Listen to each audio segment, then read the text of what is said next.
genuinely concerned that Victoria Police was either going to shoot a protester or some disgruntled, angry citizen would take action against police. What problem are they trying to solve? In terms of businesses, obviously a report has come out showing that it's, the highest cost place to do business in Australia.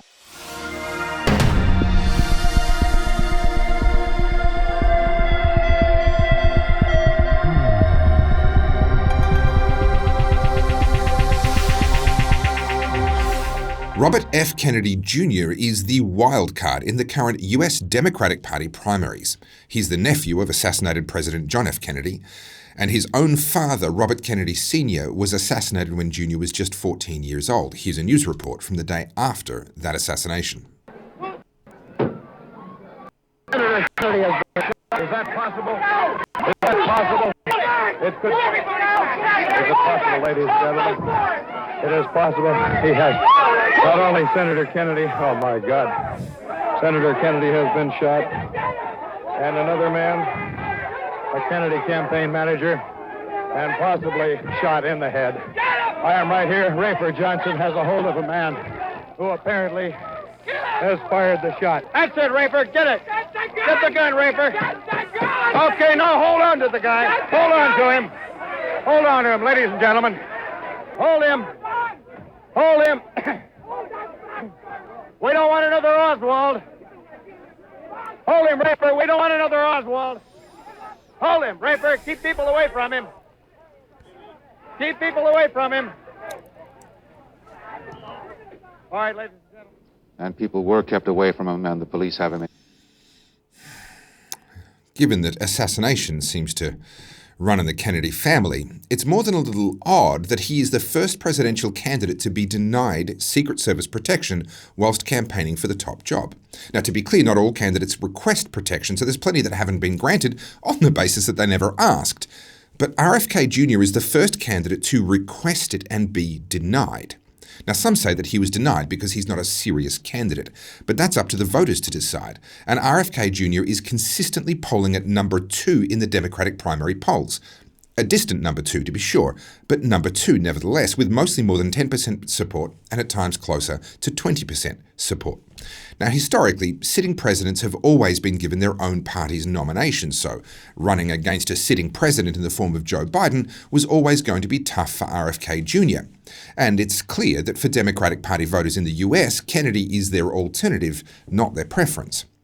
But that means that if something were to happen to President Biden, say a health scare of some sort, and to be clear to the CIA, the FBI, and the Secret Service, I am speaking purely hypothetically here, but if something were to happen in the next, say, 12 months, that meant that he could no longer be propped up as the pretend president of the divided states of America, and he was not on the ballot, in that circumstance, Robert F. Kennedy Jr. would be a very strong contender to be the Democratic Party nominee. So no, the refusal to provide protection cannot be attributed to RFK Jr. not meeting some sort of seriousness criteria. Plenty of other candidates in the past have had far less chance and been given protection when they've requested it. And this is no idle matter. Just last week, Robert F. Kennedy Jr.'s security team, that being not the Secret Service, detained a man with fake government IDs who was packing multiple pistols with multiple spare magazines and who was claiming to be a part of RFK Jr.'s security detail and trying to get into where RFK Jr. was about to speak. Have a look. Team Kennedy released this video of a man detained by LAPD. He's wearing a badge on his hip, another his neck, 2 shoulder holsters, and a shirt that reads Medical Emergency Services. Adrian Paul Ispuro allegedly appeared at a side entrance to the Wilshire Ebell Theater Friday night. According to Robert Kennedy Jr.'s campaign team, Ispuro claimed to be a U.S. Marshal and wanted to be taken to the candidate. The real security team noticed the man carried a handgun and called LAPD. We have a bomb dog. You want to take a look at that bag really quick before you guys get into it? Kennedy's team also claims a backpack had another handgun, multiple knives, and extra ammunition. The team also says LAPD detained a second man who accompanied the prime suspect, but LAPD did not confirm that with Fox 11 News. I'm putting this planet on lockdown. Back in July, Ispuro posted this video on TikTok. He seemed to be dressed similar to what he wore Friday, but here with a gun strapped to his leg. The post suggested Ispuro had reveled revolution on his mind. I need to speak to the Hells Angels. I need to speak to the Mongols. He finished the video with this sentiment. If I don't make it back, call the president, your commander-in-chief, Donald J. Trump. LAPD arrested Iceboro for carrying a concealed weapon. Bail set at $35,000. Now, I don't suggest for a moment that this guy is representative of Trump supporters or Mongols and Hells Angels or Hispanics or gun owners. No. This guy is a misunderstood historical reenactor. You know, those people who dress up and reenact the medieval period or the Civil War or whatever else. The building he was trying to enter was just 2 miles away from the old Ambassador Hotel, the location where his father, Kennedy's father, was assassinated. So I think this guy's just a misunderstood assassination reenactor, and all he wants to do is to reenact with Junior what the original assassin did with Senior. Just, he wants it to be realistic, so he's going to use real bullets, of course. Whatever the scenario, it's more than a little concerning if your father and uncle were both shot to death by assassins in high-profile hits, and you're being denied the Secret Service protection that's been extended to other candidates that have asked for it. Just a little concerning. But it suddenly makes sense when you realise who approves or denies requests for protection from the Secret Service. That decision is made by the White House themselves, i.e. the very people that RFK Jr. is trying to unseat as the Democratic Party nominees. And I don't mean Joe Biden. He can't decide which way to walk after a campaign speech, much less who to give the Secret Service protection to. President Biden doesn't feel threatened by RFK Jr. at all anyway. He's way ahead in the polls, and he's more at risk from a blood clot in his leg than he is from a challenge to the Democratic Party nomination. No, the person at risk is the Vice President, Kamala Harris. And if I had to bet on it, I'd bet that she had a hand in the decision to deny RFK Jr. Secret Service protection. In any case, we know the decision came from within the White House, from either the elected politicians or the people whose job depends on keeping the elected politicians happy. And if having those people decide whether or not their boss's direct political opponents deserve protection seems a little tin pot dictatorship, well, that's because it is. It's symbolic of the rot that afflicts the US as a whole, where the executive branch of government, that's the president and all the agencies that the president directs, has enormous power. And increasingly, it appears that successive presidents have not hesitated to use that power in ways that are, well, tin pot dictators style. Robert F. Kennedy Jr. doesn't have much chance of securing the Democratic nomination against a sitting president now in 2024. But come 2028, it's an entirely different story, and I suspect that that's what we're seeing here. He's using the 2024 election cycle to get set up for a run at the 2028 election, if he can live that long. Now here's the news. Well, you may recall about 2 weeks ago, we were treated to the spectacle of state premiers fighting. This time it was the Victorian Premier and the South Australian Premier fighting over which state was a better place to do business. But I can't help but feel a little bit cynical when state premiers on 6-figure salaries are all having a bit of a bun fight about where taxes are being spent and which state is a better place to do business, when the cost of living crisis and the cost of business crisis has only gotten worse in this country over the past 10 years, no matter which state you're in. So I wanted to talk to somebody that actually deals with ordinary people each and every day of her life, and that is the remarkable Victorian MP, Moira Deeming, who joins me now. Thank you so much for coming on the Aussie Wire. My pleasure.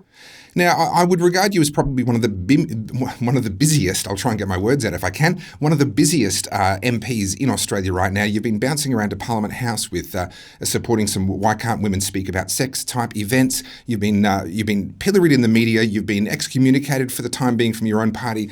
All of that's happening in the background, but one of the things I admire about you is that you are simply getting on with the business of being an MP and representing your constituents, and that's why I wanted to bring you on today.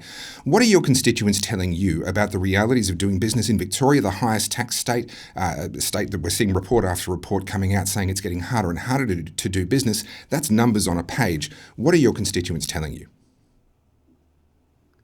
Well, they're just absolutely being crushed, In terms of businesses, obviously a report has come out showing that it's, the highest cost place to do business in Australia by a long shot in very many of the measures, and basically they're all saying the same things. I've spoken to small businesses, medium-sized businesses, even the larger businesses, and all of them are reporting that they don't have any confidence in the stability of our laws, in the predictability of our laws, in the ability of our regulators and our government agencies to give them advice that doesn't conflict with a different, government agency. They're just having their time wasted. They go to VCAT, they don't have any confidence that they're going to get any objective and predictable outcomes there either. And then on top of that, they're expected to pay the highest taxes out of Australia. We're paying off a COVID debt. We've got a COVID levy. They've got mental health levies, payroll taxes, stamp duties. And of course, we all know that if it costs more to do business, it's going to cost more for everybody else to even buy services. So it's really, the flow-on effects are just terrible. And in the West, these are the areas that don't earn as much out here. These are your working class constituents out here. And they just can't keep taking it. They can't survive. I think this is the misconception that a lot of people have when it comes to the cost of doing business. They hear the word business and they think, oh, well, that's the big end of town. That's the multinationals and so forth. And yes, of course, it includes them. But it includes an enormous number of self-employed small business owners, micro business owners that employ just a handful of people and are trying to get by. And with the cost of business going up, not only does it make the cost of living higher in Victoria, but it makes these businesses less competitive when they're trying to compete against businesses in other parts of the country and even around the world. Are you hearing from your constituents what they would rather see instead of having two six-figure salaried premiers fighting each other over this? What would they actually prefer to see? I mean, your bare minimum investment in infrastructure and roads. One of the outcomes from the survey that came out recently was that hardly any businesses feel as though they are getting good value for the taxes that they pay. So not only are they the highest taxed, but they don't even see any benefit from it. I had one conversation with a small furniture manufacturer out here whose work cover premiums had increased over $50,000 in 1 year. Wow. It's just unbearable, and it's no wonder that every other state in Victoria can see the potential to attract businesses and money out of Victoria into their own states. We already lost thousands upon thousands, tens upon thousands of just people fleeing Victoria during the lockdowns. And now under this incredibly harsh taxation regime, we're going to lose our businesses as well. And of course, with that goes a lot of employment. And as you say, the western suburbs of Melbourne, I have a big soft spot for the western suburbs of Melbourne. I lived in St Albans for 2 years, and I think it's a beautiful part of the world and a lot of very beautiful people, but they can't exactly afford to be footing the bill for so many political mistakes. Moira, actions have consequences. This is one of the things that I think that I wish people would understand better about politics is these decisions that get made, things like adding levies and cancelling Olympic Games or even promising to have them in the first place, or Commonwealth Games, beg your pardon. These things do have consequences. So Moira, a lot of people have this idea that, oh, you're an MP, you can fix this, you can change this. That's of course not the reality. No one MP can, and even a party often finds itself hamstrung, whether it's by the Senate or the upper house or various things like that. It's just not that simple. But if you could reshape things in the way that you believe would be of the greatest benefit to your constituents, what would that look like? What would the alternative look like here? I just think we need to do the things that come naturally as Liberals, which is to absolutely revamp the taxation system and let fair, free trade take place. We already know that it works. It's part of our values set. And it's also the feedback that we're all getting from the business community. That's what they would like. They're looking for that alternative, and we need to be the ones to offer that to them. Well, look, it's a difficult thing, politics. It's a tricky world you found yourself in. Your particular circumstances, even more so again. But I so admire the fact that even in amongst all the storm and what's going on, you are continuing to advocate for your constituents and keeping your eye on the ball and doing your job as an MP. Moira Deeming MP, thank you so much for joining us here on the Aussie Wire. Thanks for having me. Well, police shortages are in the news nationally, right around the country, but especially in Victoria, where it seems to be particularly acute. And I thought, who better to speak to than a former Victoria police officer, Crystal Mitchell. Crystal joins me now. Welcome to the Aussie Wire, Crystal. Thanks very much, Topher. Well, you have, this is one of the best jobs of your life, correct me if I'm wrong. You loved being a Victoria police officer. You were there for, I don't remember, it was well over a decade. And you left with a great deal of regret. For those that don't know your story, would you just quickly tell people what's your background and your relationship with Victoria Police? So I was a police officer with Victoria Police for 16 years. I joined when I was 22 and I loved it. I was going to be a career police officer and, retire happy having served my community at, 65 maybe. Anyway, obviously, we had the pandemic, and in October 2021, I'd had enough of the totalitarian rule and the politicisation of Victoria Police and the way in which we were policing the pandemic. We were shooting at unarmed civilians. I was genuinely concerned that Victoria Police was either going to shoot a protester or some disgruntled, angry citizen would take action against police. And I was very afraid that was going to happen. And I spoke out on Matt Wong's Discernible show about what was happening, and I quit my job live in interview in protest. It was an astonishing and may I say, very brave act. It's featured in the documentary Battleground Melbourne, and you can go to Matt Wong's Discernible channel and you'll find that interview as part of their back catalogue there. That was a turning point for your life, certainly. But it seems that many other Victoria Police perhaps took a little longer to reach similar conclusions, but there now appears to be quite a serious staffing shortage, both because of people leaving and real difficulty replacing those people. Absolutely. The police force is absolutely hemorrhaging cops at the moment, not just here in Victoria, but in every state across this country and in other countries. Interestingly, what I've noted is that we're losing police in areas that had very harsh lockdown rules. I'm not saying that that's the entire reason that police are leaving, but I certainly think that we have cops that are at the end of their rope. All of the good cops left during the pandemic. Obviously, not a lot of them spoke up, which is unfortunate, but a lot left during the pandemic because they didn't want to police those laws. The cops that were left behind were left to pick up the pieces. They're now dealing with a community that completely distrusts them. They're overworked. They don't have enough staff to attend the jobs that they're getting. And when they do attend their jobs, they're facing community citizens that don't have any trust in their police forces anymore, and they're leaving en masse. Well, someone that I know who works in corrections, they're a correctional officer working in prisons, got very, very grumpy with me during the pandemic when I dared to suggest that Victoria Police were damaging their relationship with the public because of how they were policing. I would now go further, and it almost appears that Victoria Police have damaged their relationship with themselves. Definitely. And until we have a police leadership that acknowledges that they are responsible for the direction and the culture of the organisation that is causing these members to leave, it's never going to change. We've got police leaving en masse in New South Wales, Victoria, Queensland. WA has had 465 members resign, and that's the highest number of resignations in history that they've had on bulk. 60% of Northern Territory Police in a survey in 2021 said that they were considering leaving. You've got police shortages in San Diego, in Chicago, in New York. The only places, Topher, that we don't have police leaving are in China, except maybe to come to Australia to police the citizens that have fled their country. Let's not go there. That's a story for a different segment. I've been reading a lot of commentary around this, and there's been a lot of suggestion that the causes are around the causes of the staff shortages are around mental health sick days for officers, obviously officers leaving as well, PTSD to a certain degree because of some of what they've been asked to do. I want to play a report from last year. This is not a new problem. We saw this coming. They've had a lot of time to adapt to this. I want to play a report from last year. More than 800 Victoria Police officers are on extended leave, with the majority battling mental health issues. Work cover claims have spiked since the pandemic, with around 4,000 shifts per week now left unfilled. Victoria Police say significant changes have already been made to improve support for current and former staff. Well, Crystal, you're one of those former staff that they're talking about, that they've improved the support for. How's the support been for you since you've ceased being a police officer? Sorry, what support talking about? I'm not the only one, Topher. I know many members that have been off on work cover for a number of different reasons, and the support that you receive is entirely dependent on the type of manager that you have. If you have a manager that cares about their staff, then you will have an engaged process.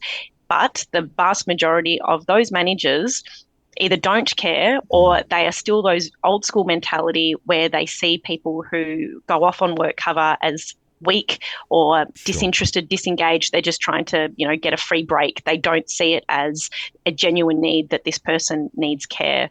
And quite often the warning signs are ignored. So you've got members that are going to their managers and they're saying that they're feeling burnt out, that they need a break, but there's nowhere for them to go either. quite some time ago in the white paper that was delivered by Victoria Police, we saw a lot of policing roles civilianised.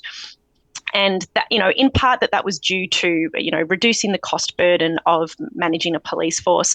But one of the negative consequences of that is that you don't have places to put your police when they need a rest off the van, because there isn't space for them. There is nowhere else for them to go. It's either work the van and be traumatised, or, go and be a detective and be overworked and be further traumatised, or go somewhere else and be overworked. There isn't an opportunity for these police officers to have a break. Well, I'll admit that this is a story that leaves me somewhat conflicted. I like the idea that I live in a country where if someone comes after me, attacks me, steals from me, what have you, I can call a phone number and people show up. On the other hand, of course, I was on the receiving end of so much of the poor behaviour from Victoria Police during COVID. But just in closing, can we rewind to before COVID? You were in the police force for quite some time. You would have seen some significant changes.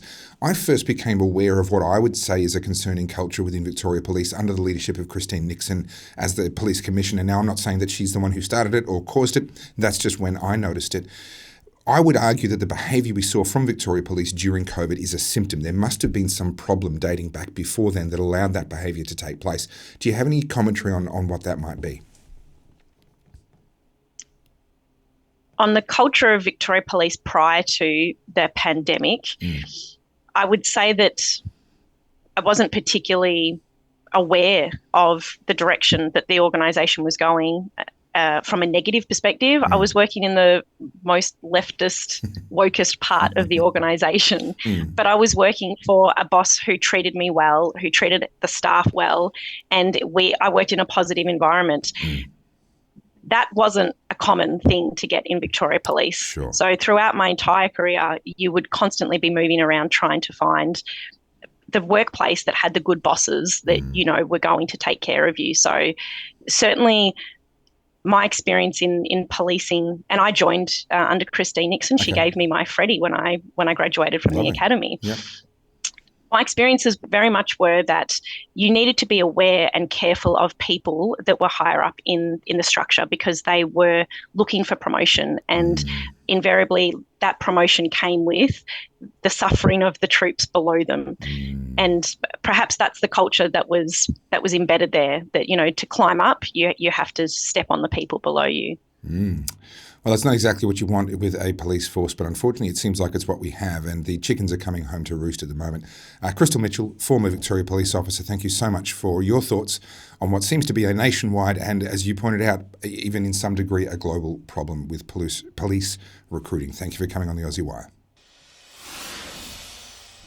Well, we've had a lot of stories from West Australia recently. It kind of feels like the West Australian continent, country, whatever they would like to think of themselves as, just can't stay out of the news. But this story is one that is actually remarkably close to my heart, although many viewers may not be aware of that, and that is the issue of gun rights, and specifically in West Australia. I used to joke with people that if West Australia would just hurry up and secede from the rest of the country, I'd happily move over there. But honestly, with some of what's been going on, I'm not so sure anymore. Here to chat with me about it is a gun rights activist and a West Australian, and that is Kate Fantanell. Thank you so much for coming on the Aussie Wire. Thanks for having me, Topher. Now, this is an issue that I know is close to your heart as well. I see you've worn the outfit there. You've got your pistols out, sun's out, guns out. For people that aren't aware, what's happening in terms of West Australian legislation around guns at the moment? Well, Western Australia has just had its first gun confiscation since the 1996 Port Arthur gun confiscation. I'm deliberately calling it a gun confiscation and not a buyback, because you can't buy back something you never owned in the first place, and the state never owned these firearms. So in Western Australia, the Police Minister and former Premier Mark McGowan, has announced a ban on 56 firearm types and 19 calibers. So this has just finished its first buyback, gun confiscation, since 1996. And the reason behind this was because the police were scared that these firearms would be used to snipe at police and authorities. Now, there's been no evidence to show that these claims were in the making. And these firearms, I have to stress, were legally owned and registered by law-abiding licensed firearm owners. And the biggest group of people affected were veterans, military men who served our country overseas, who participate in long-range shooting as a sport, as a hobby, have just had their guns stripped of them by the Western Australian government. Well, here's a list of the calibres from the Shooters Union of Australia that have now been banned in Western Australia. Now, I find it really interesting. A lot of the rhetoric coming from the West Australian government is that their laws were archaic and outdated and they were 50 years old. But that, of course, makes no account for the fact that the laws were radically changed under the National Firearms Agreement. So whilst West Australia's individual laws may have been 50 years old, it's not as though there hasn't been a crackdown. There most certainly has, with an enormous number of rifles taken off the market and out of collectors' hands and owners' hands in the form of the semi-automatic gun ban that came in after the Port Arthur massacre. What's been the reaction from West Australians? West Australia is recognised as a ruggedly independent state, certainly more so than the rest of Australia. Australia has an image of being ruggedly independent. I would say that we've perhaps proved that wrong in the last few years. But what's the reaction been in WA from firearms owners, and is there any realistic political pushback happening here? Well, people are offended. We're outraged. The government is painting a section of society as highly suspect and dangerous individuals, all because we participate in the safe all-ability sport of shooting, or we're hunter-gatherers. We're going out on the weekend and we're sourcing free-range food for our table, or we're pest controlling for farmers and eradicating hundreds and thousands of cats from our landscape. So why is a section of society being punished and targeted by this government? What problem are they trying to solve? Gun violence is low in Australia. We are not a violent country. We've had a few Eureka stockades, a few outbreaks here and there. We've got a little bit of gun crime in terms of illegal guns and criminals protecting the drug trade and the war on drugs, which is a whole other issue. But what problem is the Western Australian government trying to solve by targeting registered firearms that they have approved law-abiding people to own through the WAPOL Police Department? These are guns that the police know that we have. There's been no incident of us using them in crime. In fact, the highest rate of gun violence is suicides among men. So if the government was serious about guns and solving a problem, let's talk about suicide. Let's talk about mental health. But they're not talking about that. But this has been a campaign in West Australia for quite some time. Here's the front cover of the West Australian. Connect the guns, it says, and it uses this as proof that there's a massive problem that needs to be fixed and why law reform is so badly needed. Now, this is quite an astonishing thing to see because that is a section of Perth, correct me if I'm wrong, Kate, and that is zoomed in close enough that in some cases, particularly houses that are on corners, you can identify down to the individual house where these guns are owned and stored, can you not? Yes, you can. So what we've seen in Western Australia after 2.5 years of a closed border and the government telling us about keeping us safe, this government has given a list of locations where registered firearms by licensed individuals live. They gave it to the press. There's only one paper in this town. The editor happens to be friends with the Labor government, and they published this. You can actually reverse engineer this map to locate where registered firearms are being stored and law-abiding firearm owners live. This is an egregious breach on our privacy, and it puts public safety at risk because they've essentially given a honeypot, a shopping list of guns for criminals. And there has been incidents of break-ins after this map was released and firearms stolen. One individual was set on fire and his gun stolen here. So one has to ask the question, is this government really serious about public safety, or is there something else at play where perhaps the government want the monopoly on guns in society and they don't want the citizens of the state to own firearms? Well, there's plenty of examples of that throughout history, and certainly in Western countries at the moment, the government's claiming that monopoly on violence. But this idea that the ownership of guns itself is the problem, which is what this headline implies, is invalidated by an actual, just zooming out a little bit, this is the wider area of Perth, showing where guns are owned around Perth. Now, this is largely suburban Perth, obviously the fringes maybe not so much, but this is largely suburbia, and these are gun owners. Based on this, and given the fear-mongering that I'm seeing in the headlines, Kate, you must be having shootouts over car parking spaces all the time.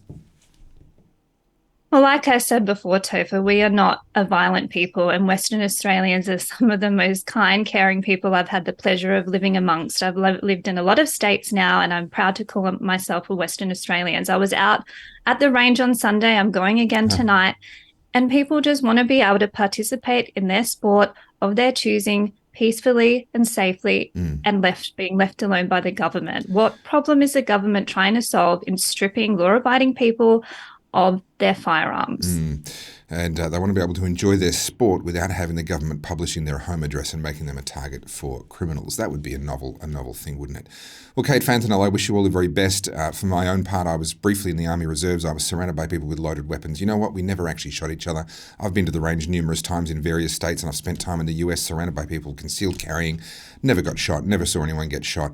The demonisation of gun owners needs to end. I appreciate your work, and thank you so much for coming on to the Aussie Wire. Thanks, Topher. Thank you for watching the Aussie Wire News. We release new episodes on Tuesdays and Thursdays at 4 p.m. You can catch up on past episodes at theaussiewire.com. Be sure to join our email list while you're there as well. Follow all our socials via @theaussiewire. And to get exclusive content, including our just-released deep dive with Dr Naomi Wolf, you need to become an Aussie Wire insider, where you'll get giveaways, discounts, exclusive content, and our amazing insiders community. The link for that is in this video's description. I'm Topher Field, and this is the Aussie Wire.